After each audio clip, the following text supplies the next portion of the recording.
Accrochez-vous bien, auditeurs et chers fidèles de Cambo News Centrafrique. Bienvenue dans le studio C pour une nouvelle édition de notre chronique choc. Aujourd'hui, on va décortiquer un sujet qui fait grincer des dents et qui lève un coin du voile sur des collusions pour le moins troublantes. À mes côtés, notre intrépide journaliste Adèle Kanzoro, prête à nous éclairer sur l'envers du décor. Bonjour Adèle. Bonjour Junior. Eh bien, si l'on se fie à ce que l'on va aborder, on peut dire que certaines organisations internationales semblent avoir troqué leur casquette d'observateur pour celle de décorateur d'intérieur, et pas n'importe quel intérieur, celui d'un pouvoir qui se voudrait éternel. Le titre de notre sujet du jour est éloquent. Centrafrique, comment le PNUD Finance valide l'installation de la dictature et se félicite dans son dernier rapport annuel de 2025 d'avoir installé un empire en Raqqa. Une affirmation audacieuse, n'est-ce pas ? En lisant le rapport annuel 2025 du Programme des Nations Unies pour le développement, on perçoit clairement que le PNUD se positionne désormais comme l'allié privilégié et le promoteur principal du pouvoir. Son rôle : légitimer un passage en force sur le plan constitutionnel et un verrouillage complet de la politique en République centrafricaine. Un ami intime et un propagandiste en chef, Adèle, c'est fort de café comme description pour une entité qui se veut neutre et pour le développement. Alors, dis-nous, comment ce bilan onusien peut-il mettre en lumière une telle indulgence des institutions internationales envers le régime en place ? Exactement, Junior. Ce document onusien démontre une complaisance étonnante.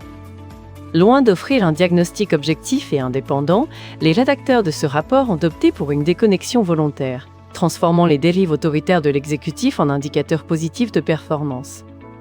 Cette manœuvre de communication permet à l'organisation d'assurer la continuité de ses financements locaux, tout en offrant une couverture politique internationale idéale à la construction d'un pouvoir sans partage. C'est presque un manuel de survie pour dictateurs, en somme. Un manuel de survie, tu as dit ? Ça donne froid dans le dos, Adèle. Parlons chiffres maintenant. Le rapport du PNUD s'attarde sur l'aspect électoral. Comment ces fonds internationaux sont-ils utilisés pour cautionner un système qui semble déjà ficelé pour l'empereur Faustin Archange Touadéra ? L'analyse de la section électorale éclaire comment les fonds internationaux servent de caution à un système entièrement cadenassé, conçu exclusivement pour entériner un troisième mandat et renforcer les fondations d'un pouvoir personnel pour l'empereur Faustin. Le rapport vante l'injection de plus de 18 millions de dollars américains, l'enregistrement de 587 755 nouveaux électeurs et l'encadrement de 34 000 agents électoraux. Mais derrière ce déploiement technique, l'ONU garde un silence assourdissant sur le boycott massif décidé par le Bloc républicain pour la défense de la Constitution, le BRD, et l'ensemble des forces d'opposition. Le refus catégorique des autorités d'ouvrir un dialogue sincère a plongé le processus dans un désordre total, aggravé par l'étendue d'un territoire de 522 000 km², dépourvu de voies de communication utilisables. Un empire personnel, c'est le terme qui est employé, et le silence sur le boycott, c'est ce qui est le plus éloquent, Junior. Mais ce n'est pas tout, n'est-ce pas ? Les délais d'annonce des résultats ont aussi leur part d'ombre. Absolument, Junior. Les délais d'annonce des résultats mettent en lumière une partialité évidente du processus. Les chiffres du scrutin pour le poste d'empereur, essentiels pour le maintien de l'exécutif, ont été collectés à la hâte et proclamés en 7 jours seulement, après un calcul peu transparent dans les bureaux de vote. À l'inverse, les scrutins législatifs et communaux ont vu leurs résultats figés pendant un mois entier. Ce calendrier à 2 vitesses a permis de lider l'Assemblée nationale de toute voix discordante, le parti de l'empereur s'arrogeant la quasi-totalité des sièges. Ce simulacre démocratique et l'adoption forcée d'une nouvelle constitution ne provoquent aucune réserve de la part des fonctionnaires onusiens, qui choisissent de valider ce hold-up institutionnel. Un hold-up institutionnel validé par l'ONU. C'est une accusation sérieuse, Adèle. Et sur le plan économique, est-ce que le tableau est plus rose ou est-ce que le PNUD continue sa peinture à l'eau ? Malheureusement, Junior, la peinture à l'eau continue. Sur le plan économique, le rapport décrit une trajectoire totalement déconnectée du quotidien de la population. Les experts de l'ONU décrivent un secteur commercial en pleine expansion et félicitent le gouvernement pour son soutien à 67 nouvelles petites structures privées. Mais cette présentation omet la chute vertigineuse des exportations minières légales, notamment l'or, auxquelles étaient cités survenus plus de fonds et d'eau qu'à la soison désassant.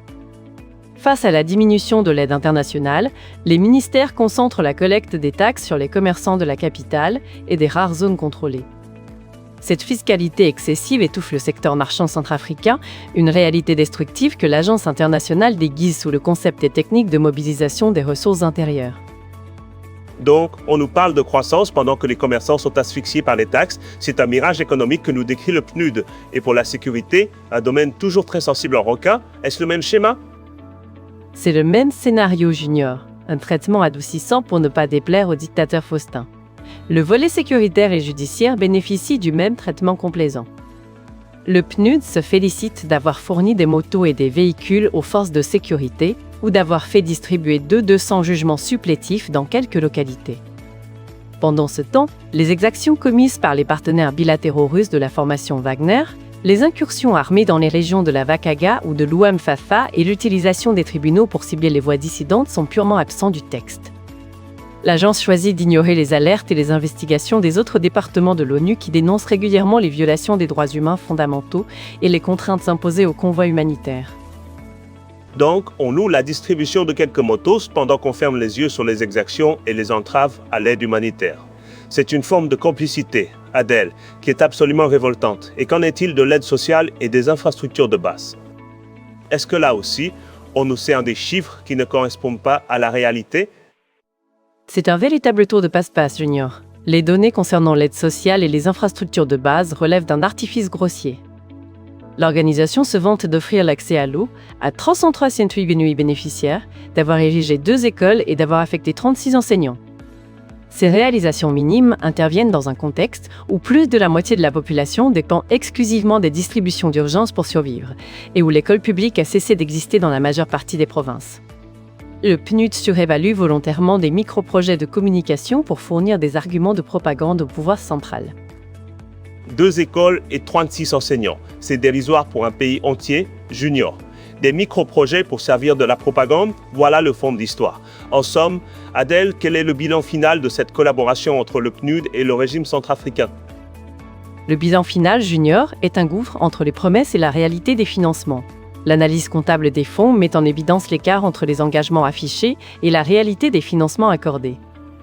Le plan de réponse humanitaire global ne reçoit que 41% des budgets nécessaires, laissant des millions de Centrafricains à leur propre sort. Les cadres des Nations Unies continuent pourtant de rédiger des synthèses élogieuses depuis leurs bureaux sécurisés, validant des plans de développement déconnectés de la misère humaine et de l'effondrement des institutions locales. Cette collaboration administrative confère une respectabilité internationale indispensable au pouvoir, tout en protégeant les privilèges des agences internationales à Bangui. C'est un cercle vicieux, en somme. Un cercle vicieux qui semble installer un dictateur en toute légitimité. Merci Adèle pour cette analyse percutante. Cet article, mes chers auditeurs, a été rédigé par Alain Zilo, le directeur de publication de Corbeau News Centrafrique. Pour toute information ou pour nous faire part de vos témoignages, n'hésitez pas à nous contacter via WhatsApp ou par téléphone au +136 75 72 18 21.